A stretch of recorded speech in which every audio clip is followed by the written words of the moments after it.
নমস্কাৰ মই ৰাণা গগৈ আপুনি চাই আছে India today north east Assam আৰু এই মুহূৰ্তৰ ৰাজনীতি জগতৰ এটা ডাঙৰ খবৰ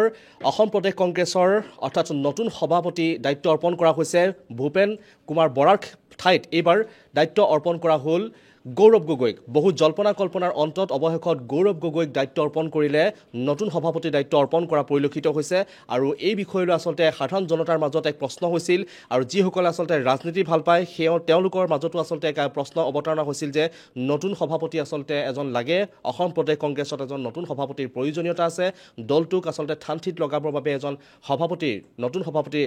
প্ৰয়োজনীয়তা আছে আৰু এই ক্ষেত্ৰত আচলতে সকলোৱে একেমুখে আচলতে গৌৰৱ গগৈ হোৱাটোৱে বিচাৰিছিল কিন্তু অৱশেষত সেয়াই হ'ল আৰু কিছু সময় পূৰ্বে আজি দেখা পোৱা গ'ল গৌৰৱ গগৈ লৈ আহিল এই ভাল খবৰটো আৰু এই খবৰ বিয়পি পৰাৰ লগে লগে ৰাজ্যৰ ৰাজনীতিত আন এক নতুন ঢৌ উঠা পৰিলক্ষিত হ'ল বিশেষকৈ প্ৰদেশ কংগ্ৰেছৰ মাজত দেখিবলৈ পোৱা গ'ল আনন্দ উল্লাস দেখিবলৈ পোৱা গ'ল আৰু দলেও আচলতে এই ক্ষেত্ৰত কোনো ধৰণৰ আচলতে তেওঁলোকেও কোনো বেয়া পোৱা নাই দলেও আচলতে প্ৰদেশ কংগ্ৰেছৰ মাজতো আনন্দ উল্লাস কৰা পৰিলক্ষিত হৈছে আৰু আমি আপোনালোকক দেখুৱাই যাম এই নটিছখন আপোনালোকক দেখুৱাম কিছু সময় পূৰ্বে যেহেতু দেখা পোৱা গৈছিল এই ক্ষেত্ৰত গৌৰৱ গগৈক এই অৰ্থাৎ জাননীখন দিয়া আমি এয়া দেখুৱাইছোঁ আপোনালোকক APCCলৈ আহিছিল এই জাননীখন আৰু এই জাননীখনতে উল্লেখ কৰা হৈছে বিশেষকৈ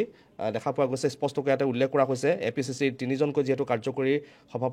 কাৰ্যকৰী যি সভাপতি আছে সেই সভাপতি নিযুক্তি দিয়া হৈছে AICCয়ে নিযুক্তি দিছে আৰু জাকিৰ হুছেইন সিকদাৰ ৰজলিনা তিৰ্কী প্ৰদীপ চৰকাৰকো কাৰ্যকৰী সভাপতিৰ দায়িত্ব অৰ্পণ কৰা হৈছে ইয়াত স্পষ্টকৈ উল্লেখ কৰিছে আৰু তাৰ মাজতে অৰ্থাৎ ২৬ৰ বিধানসভাৰ নিৰ্বাচনৰ পূৰ্বেই AICCয়ে গঠন কৰিছে এখন নতুন সমিতি আৰু এই সমিতিখনতে গোটেই সকলোবিলাক সাল সলনি কৰা পৰিলক্ষিত হৈছে ইয়াতে আপোনালোকে উল্লেখ দেখিবলৈ পাইছে যে ভূপেন বৰাক নিৰ্বাচনী প্ৰচাৰ সমিতিৰ দায়িত্ব অৰ্পণ কৰিছে তাৰোপৰি দেৱব্ৰত শইকীয়াকো দিয়া হৈছে আন এক দায়িত্ব আৰু দেৱব্ৰত শইকীয়াক দিয়া হৈছে সমন্বয় সমিতিৰ দায়িত্ব প্ৰদ্যুৎ কুমাৰ বৰদলৈক দিয়া হৈছে নিৰ্বাচনী ইস্তাহাৰ কমিটিৰ দায়িত্ব আৰু ৰকিবুল হুছেইনকো দিয়া হৈছে পাব্লিচিটি কমিটি অৰ্থাৎ ৰকিবুল হুছেইনক প্ৰচাৰ সমিতিৰ দায়িত্ব অৰ্পণ কৰা হৈছে আৰু ইয়াতে এতিয়া AICCয়ে এক ২৬ৰ বিধানসভা নিৰ্বাচনৰ পূৰ্বে এক নতুনকৈ এখন কমিটি গঠন কৰি দিয়া হৈছে আৰু এই ক্ষেত্ৰত এতিয়া দেখিবলৈ পোৱা গৈছে যে এই দলটোক কংগ্ৰেছৰ এই দলটোক আচলতে কিমান শৃংখলাবদ্ধভাৱে গৌৰৱ গগৈয়ে চলাই নিব পাৰে সেয়া কিন্তু এক প্ৰশ্নৰ অৱতাৰণা হৈ পৰিছে কাৰণ বিগত সময়ছোৱাত দেখিবলৈ পোৱা গৈছিল যে গৌৰৱ গগৈৰ অৰ্থাৎ প্ৰদেশ কংগ্ৰেছৰ যি দল আছে অৰ্থাৎ এই প্ৰদেশ কংগ্ৰেছৰ দলটো ভূপেন কুমাৰ সভাপতিত্বত থকাৰ সময়তে বিভিন্ন ধৰণৰ খামখেয়ালিৰ সৃষ্টি হোৱা দেখিবলৈ পোৱা গৈছিল বিশেষকৈ পঞ্চায়ত নিৰ্বাচনৰ পূৰ্বে দেখিবলৈ পোৱা গৈছিল মাৰপিটৰ ঘটনা সংঘটিত হৈছিল টিকটক কেন্দ্ৰ কৰি এক বিভিন্ন ধৰণৰ খামখেয়ালিৰ সৃষ্টি হোৱা দেখিবলৈ পোৱা গৈছিল আৰু তাৰ সেয়াই কেৱল নহয় আৰু পূৰ্বতেও দেখিবলৈ পোৱা গৈছিল বহুতো খামখেয়ালিৰ সৃষ্টি হোৱা কিন্তু এতিয়া গৌৰৱ গগৈয়ে এই দলটো কেনেকৈ থানথিত লগায় সেয়া কিন্তু প্ৰশ্নৰ অৱতাৰণা হৈছে তাৰ মাজতে আকৌ মিত্ৰজোঁটৰ কথা যেতিয়া আহি পৰে মিত্ৰজোঁট বাৰে বাৰে ভংগ হোৱা দেখিবলৈ পোৱা গৈছিল এতিয়া ২৬ৰ নিৰ্বাচনৰ পূৰ্বে মিত্ৰজোঁট আচলতে হ'বগৈ নাই গৌৰৱ গগৈৰ নেতৃত্বত থকা এই দলটো এতিয়া কৰিব পাৰিবনে নাই মিত্ৰজোঁট সেয়াও কিন্তু এক প্ৰশ্ন অৱতাৰণা হৈ পৰিছে আৰু তাৰ মাজতে আজি গৌৰৱ গগৈয়ে তেওঁৰ নিজৰ সামাজিক মাধ্যমতো ধন্যবাদ জ্ঞাপন কৰিছে মোৰ সহযোগী বিপ্লৱে দেখুৱাব নিখিল ভাৰত কংগ্ৰেছ কমিটিৰ সভাপতি মল্লিকাৰ্জুন খৰ্গে লগতে তেওঁ ৰাহুল গান্ধীক ধন্যবাদ জনাইছে তাৰ মাজতে KC বেণুগোপাল আৰু জিতেন্দ্ৰ সিং ডাঙৰীয়াক ধন্যবাদ জনাইছে তাৰ সমান্তৰালকৈ ভূপেন কুমাৰ বৰাকো ধন্যবাদ জনাইছে পিতৃ মাতৃক তেওঁ সোঁৱৰিছে লগতে পত্নী আৰু সন্তানৰ কথাও তেওঁ উল্লেখ কৰিছে আৰু ইয়াতে উল্লেখ কৰিছে প্ৰদেশ কংগ্ৰেছৰ যিসকল নিষ্ঠাৱান কৰ্মী আছে তেওঁলোকৰ কথাও উল্লেখ কৰিছে আৰু সমান্তৰালকৈ ৰাইজৰ আশীৰ্বাদ বিচাৰিছে শেষত ৰাইজৰ আশীৰ্বাদ বিচাৰিছে আৰু বিশ্বাস আছে যে সকলোৱে মিলি ৰাজ্যৰ উন্নত ভৱিষ্যত অৰ্থাৎ গঢ়ি তুলিব পাৰিব বুলি তেওঁ উল্লেখ কৰিছে আজি নিখিল ভাৰত কংগ্ৰেছ কমিটিৰ এক বিজ্ঞপ্তিযোগে অসম প্ৰদেশ কংগ্ৰেছ কমিটিৰ সভাপতি গৌৰৱ গগৈ ডাঙৰীয়াক নিযুক্ত কৰা হৈছে আৰু আমাৰ কাৰ্যকৰী সভাপতিও দুজনমান নতুনকৈ নিযুক্ত কৰা হৈছে আৰু বিভিন্ন ধৰণৰ উপসমিতিও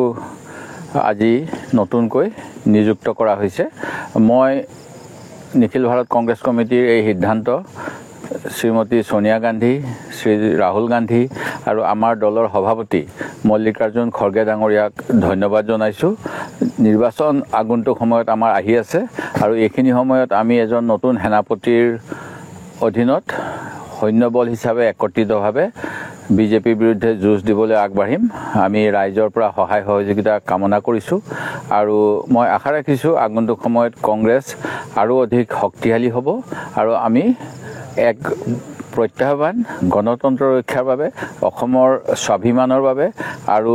বৰ্তমানৰ মুখ্যমন্ত্ৰীয়ে যেনেধৰণে অসমীয়া ৰাইজক অপমান কৰি আছে ইয়াৰ বিৰুদ্ধে যুঁজিবলৈ সক্ষম হ'ম আৰু পিনে গৌৰৱ গগৈ যেতিয়া সভাপতিৰ দায়িত্ব দিয়া হৈছে নতুনকৈ সভাপতিৰ দায়িত্ব দিয়া হ'ল গৌৰৱ গগৈক আৰু ইয়াকে লৈ এতিয়া সাধাৰণ জনতাৰ মাজতো এক প্ৰশ্ন উত্থাপন হৈছে যে ২৬ৰ নিৰ্বাচন যথেষ্ট আকৰ্ষণীয় হ'ব বিজেপি আৰু কংগ্ৰেছৰ মাজত এই নিৰ্বাচনৰ অৰ্থাৎ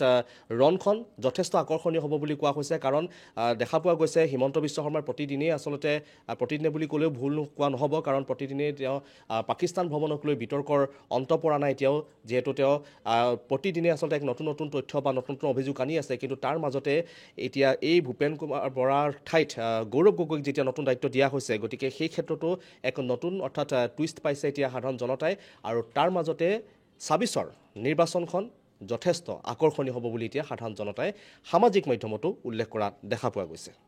পৰৱৰ্তী পৰ্যায়ত আচলতে কেনেকৈ এই দলটোক চলাই নিয়ে গৌৰৱ গগৈয়ে সেয়া কিন্তু এক লক্ষণীয় হৈ পৰিব আমি পৰৱৰ্তী সময়তো আপোনালোকক দেখুৱাই যাম এই খবৰটোৰ সবিশেষ